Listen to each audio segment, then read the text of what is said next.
And welcome to The Verdict. Kent Myers here, flying solo for the last week. Mick Cornett should be back next week.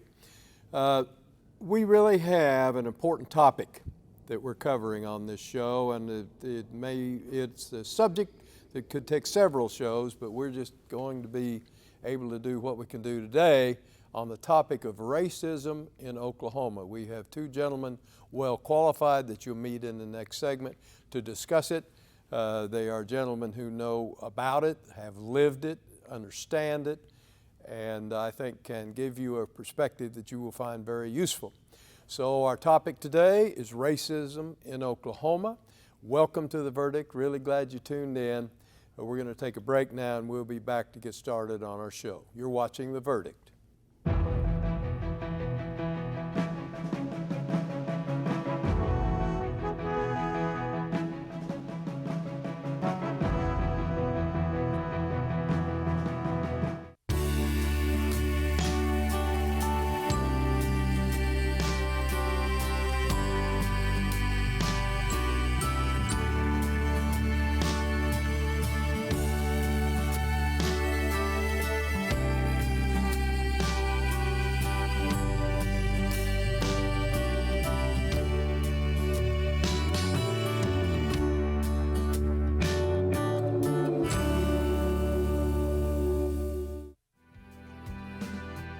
I've always been a public servant. I've served either tribes, I've served the federal government, or I've served state governments. The law allows me to express my natural desire to advocate. My name is Stephanie Cochran. I am an attorney and I am Chickasaw. Lawyers give their clients, and in my case, tribal governments, a voice. And it's through legal decisions that tribes have been able to accomplish and to regain some much lost footing that they encountered in the late 1800s and the 1900s. When I reflect back on this time in history, I think I'll look at it in terms of opportunity. And I think now we have to turn those opportunities into long-term success for our future generations. See more stories about the Chickasaw people at profilesofanation.com.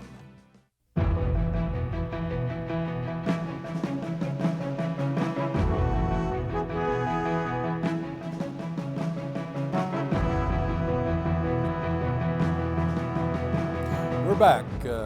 We're glad that you would join us on this show this day and hear gentlemen talk about a very serious and somber subject called racism in Oklahoma.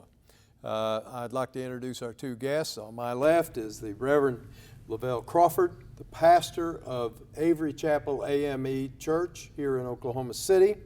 He did his work, undergraduate work at Florida A&M in Florida, of course, and was a member of the Marching 100, the band of Florida A&M. And if you have ever seen them play, you will not forget it.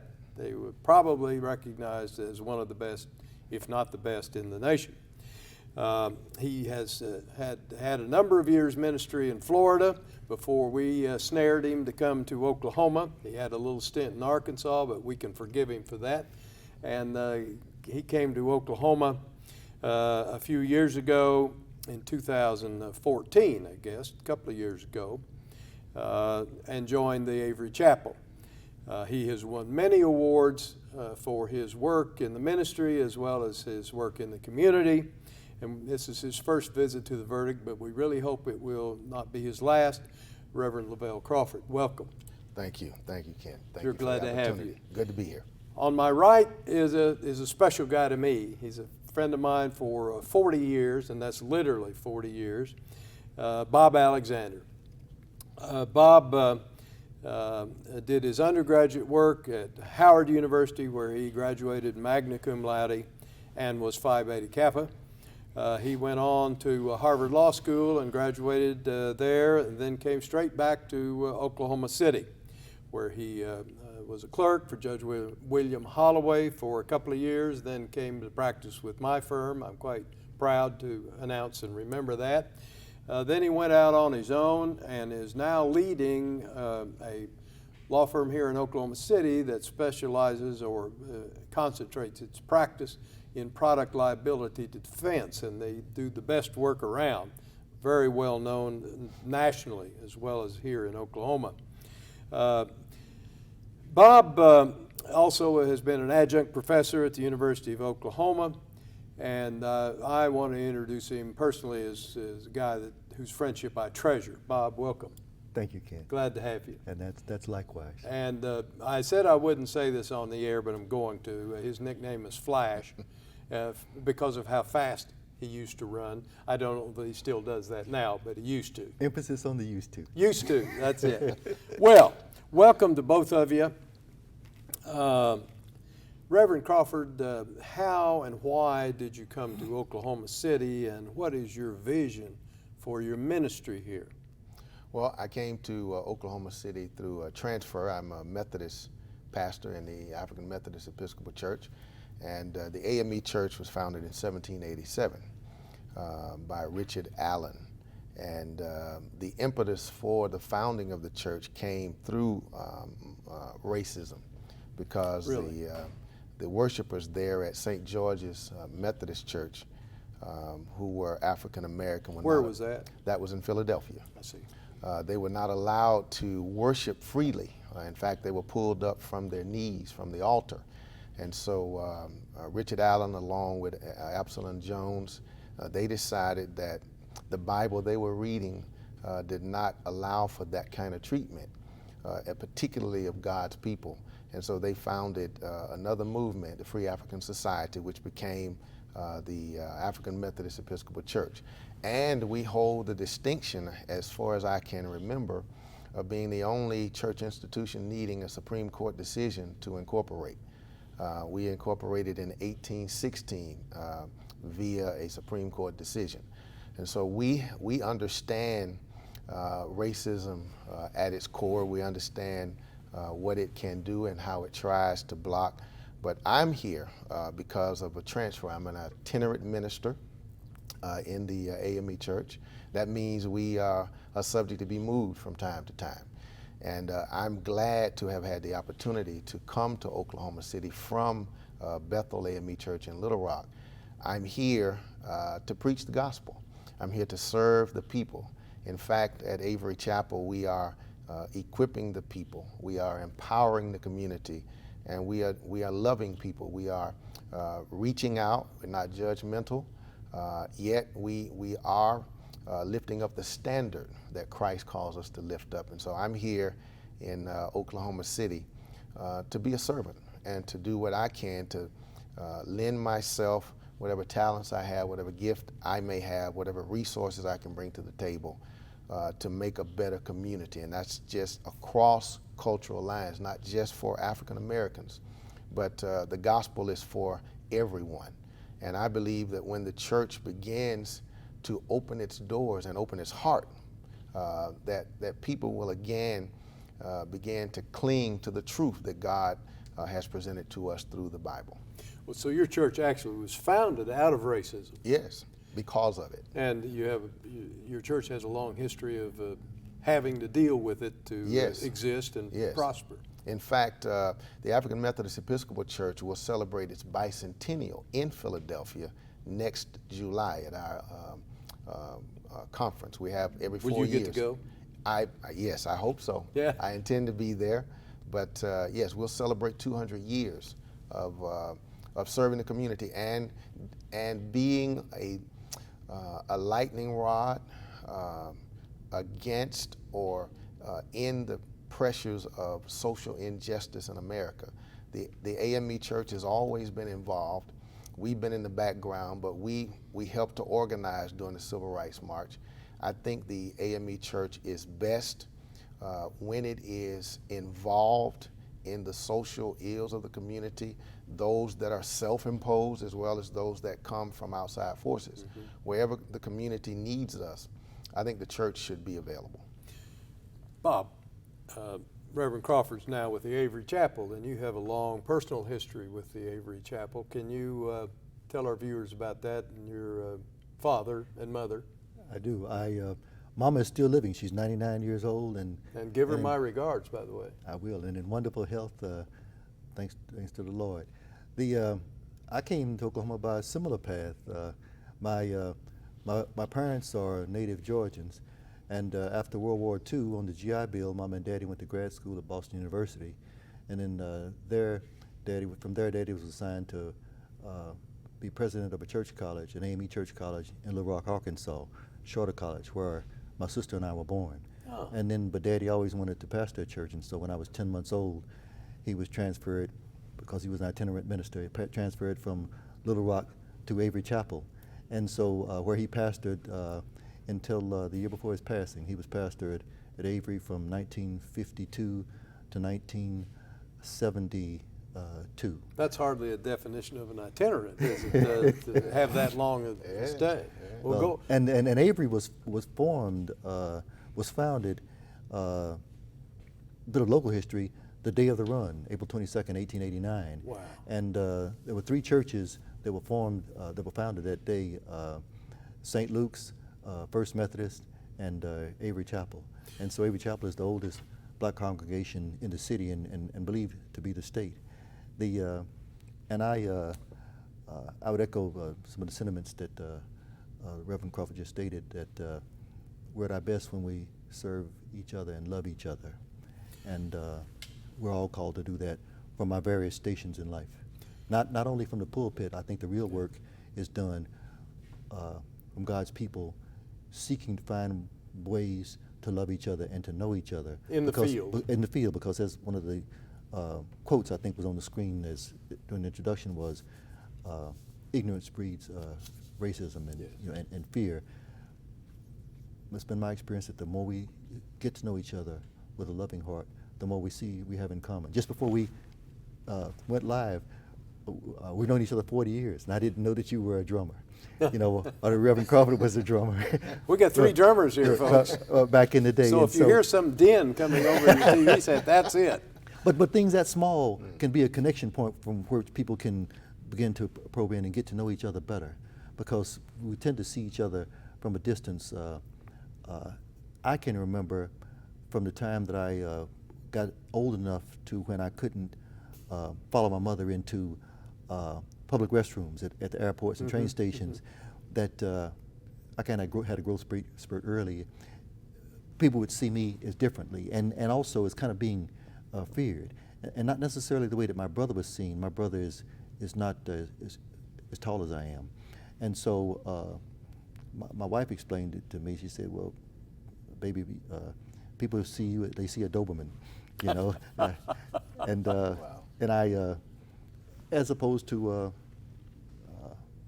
a Cocker Spaniel, and it's not that I'm so big, but I think that sometimes with not knowing each other, they might see a white person my size and see a German Shepherd, see a threat, see a protector. But in my community, I'm seen as a protector. If old women see me, or if little children see me, they say, "Oh, that's like my Uncle Jim or Uncle Frank," and so it's not a big deal. But it all comes from what we project on each other, not what we know about each other. That's why getting to know each other is so important. We're going to carry that thought on to the next segment. We've got to take a break right now. You're watching The Verdict. We're doing a show on racism in Oklahoma. We'll be right back.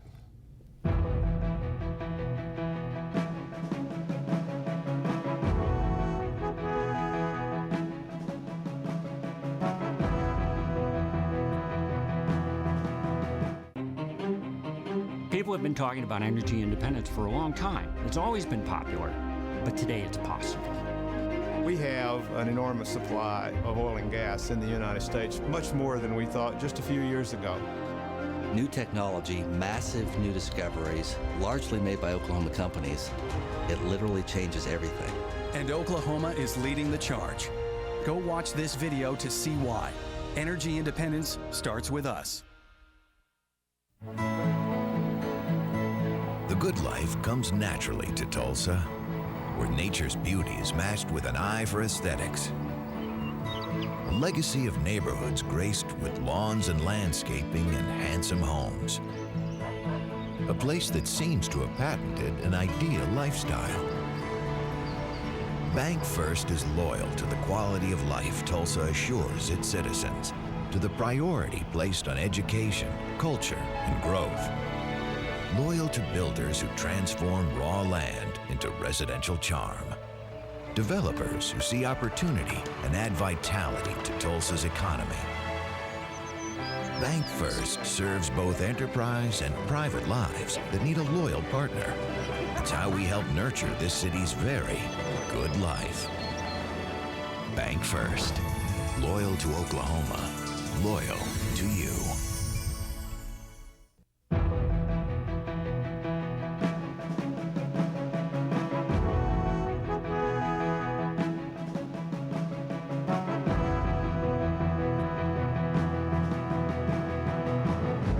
Welcome back to The Verdict. We're talking about racism in Oklahoma with the Reverend Lavel Crawford and Robert Alexander, a practicing lawyer here in Oklahoma City. Gentlemen, what is your take or feeling about the South Carolina tragedy? Start with you, Reverend Crawford. Well, I have to look at it from a couple of different perspectives. Certainly because of the calling that's on my life, I always try to look at things through a spiritual lens. Why would God allow this to happen? Mm-hmm. What is the good that will ultimately come out of it? Because the word does say all things work together for good to them that love the Lord and to those who are called according to his purpose. So I'm trying to look at the spiritual lens, or through the spiritual lens, of why God would allow it to happen. There are issues in the church. There are issues in the universal church that would cause God to remove his hand from us for a time, for a season. It's all because he wants us to repent. He wants us to get back to being what we were created to be and what we were renewed to be through salvation. The other lens I have to look through it, of course, is the social lens, the racial lens. Mm-hmm. I don't believe that the Confederate flag is the reason for something like that happening. I think the Confederate flag and the flying of it in most instances is a symptom of a deeper problem. Mm-hmm. For someone to do that evil had to consume him to allow him to do that.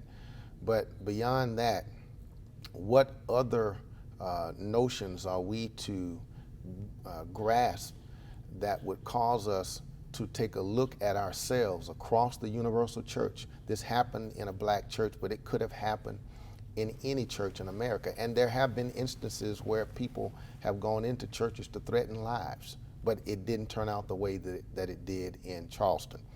And so I think that we all have to take a introspective look on where we are with God. And if we can do that, nothing but good can come out of it. Bob, what's your take?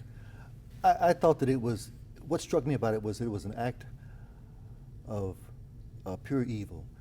What made it be such pure evil to me was that he had sat with them and prayed with them for an hour. Yeah, they invited him in and welcomed him in. And then he murdered them ruthlessly.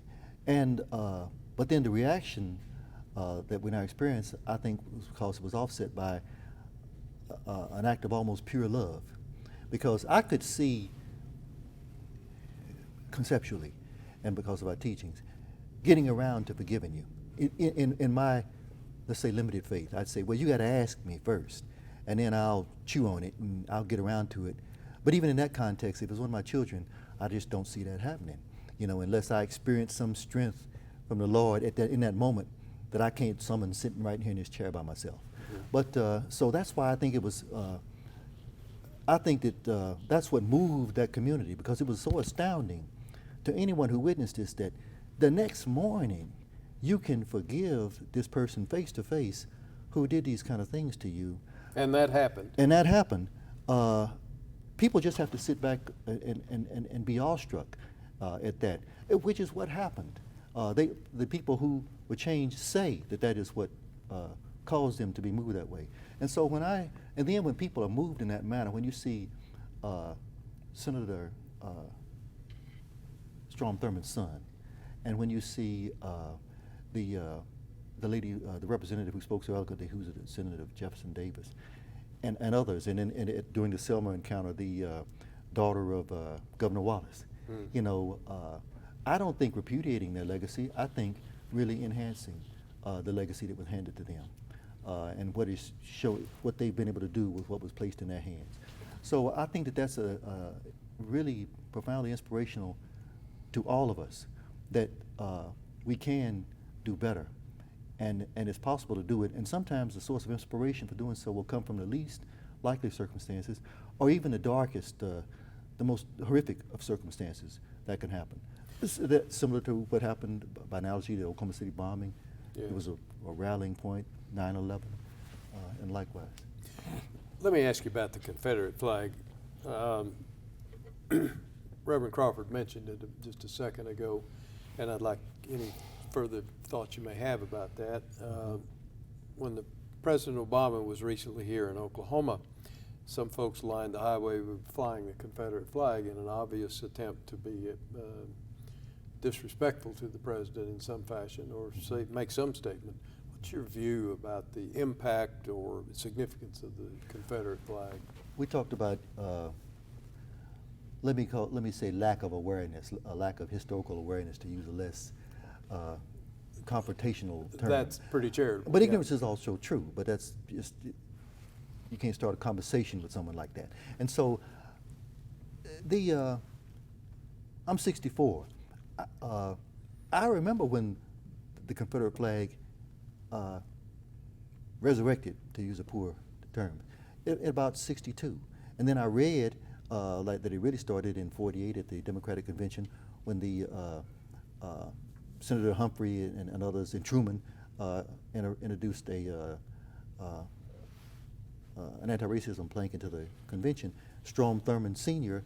and others walked out and formed the Dixiecrat parties, and their banner was the Confederate flag, and which wasn't really used from 48 until 62, until Governor Wallace brought it out again and had it in the backdrop when he announced, segregation today, tomorrow, forever. And so from that moment, and then after that, South Carolina made it be its official state flag. Yeah. And I remember this because my grandparents lived in Georgia, and so back then we traveled by car to see grandparents. I remember us driving through Mississippi, Alabama, and Georgia, and being amazed at seeing Confederate flags fly as the state flag, because even at that age, I was in 6th grade then, I knew Confederate flag, American flag, and I knew why it popped up. And so people who today say, well, it's just a matter of heritage, maybe they're young enough where they only saw the flag on the roof of the Dukes of Hazzard car. Yeah. But it really it came from that, and so we must be informed. And then you see, it is known because that's what the murderer used as his emblem. So we can't blind ourselves to a candy-colored truth. Mm-hmm. Let me interrupt you there and say we've got about 2 minutes left. And I want each of you to take about a minute and just tell our viewers your view about racism in Oklahoma as you see it, as you've lived it. Bob, let's start with you. Well, I think that the real work has to be done behind the scenes. I remember I grew up during segregation, and I can remember that Daddy, we had a vacation in Medill at the vacation home of Wilson Steel Company. And I didn't know how that came about to be arranged, but it turns out that the cook and the groundskeeper for that facility interceded with the people of Wilson Steel to allow their pastor and family to vacation there. While there, Daddy and Governor Gary would meet to plot out of the sight of others how desegregation would come through Oklahoma. And so that's what I mean. The real work has to be done by people of goodwill, behind the scenes, getting to know each other and working together to do the right thing. Thank you. Just have about 30 seconds left. Okay. Reverend Crawford, give our viewers your thoughts. I grew up in Central Florida, Ocala, and I'm old enough to remember Jim Crow, whites only signs, as a young child. But I'm glad now that I have found freedom and liberty in the gospel of Jesus Christ. What we want to do is to promote serving the mission field. If we do that, get people to serve the mission field, no matter what color it looks like, no matter what the cultural nuances are, we can have a better world. Thank you. That needs to be our last word, and a very eloquent one. It certainly was. We're going to take a break. We've been watching, you're watching The Verdict, Racism in Oklahoma with Reverend Lavel Crawford and Bob Alexander. I'll be right back.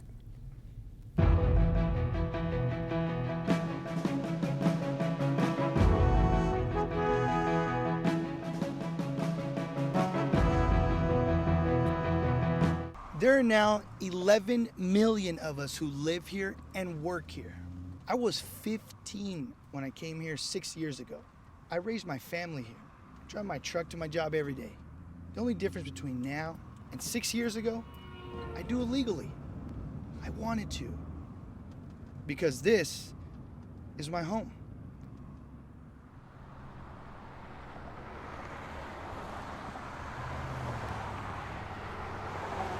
All children deserve a life of hope and love, but sometimes they experience a life of pain, neglect, and abuse.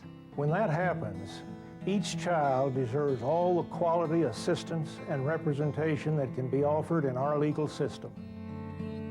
For more information, call 23-CHILD. Oklahoma Lawyers for Children, helping to bring hope and love back to the lives of abused children. You will always be Mom and Dad to me. You have children coming from a different lifestyle, different mindset. You have to open your arms and really do what you have to do to have that child become a part of your family. And if it's more patience, that's what you do. Kids gotta know they can trust you. And that's what we try to do with these kids. You will always be Mom and Dad to me. The Journal-Record is pleased to be a sponsor of The Verdict. The Journal-Record, since 1903, the best source of Oklahoma business news and legal information. And for almost 30 years, Oklahoma political, government, and business leaders have turned to the McCarville Report for accurate, reliable, inside information. Visit the McCarville Report online. Welcome back to The Verdict. I want to give you a couple of websites that will enable you to reach our guests. Productlaw.com will get you to Bob Alexander, and AveryChapelAMEC.com will get you to Reverend Crawford. We've really appreciated you watching today, and we hope you enjoyed it and it was meaningful and useful to you. For The Verdict and Mick Cornett, who will be with us next week, we'll see you next week. Thank you.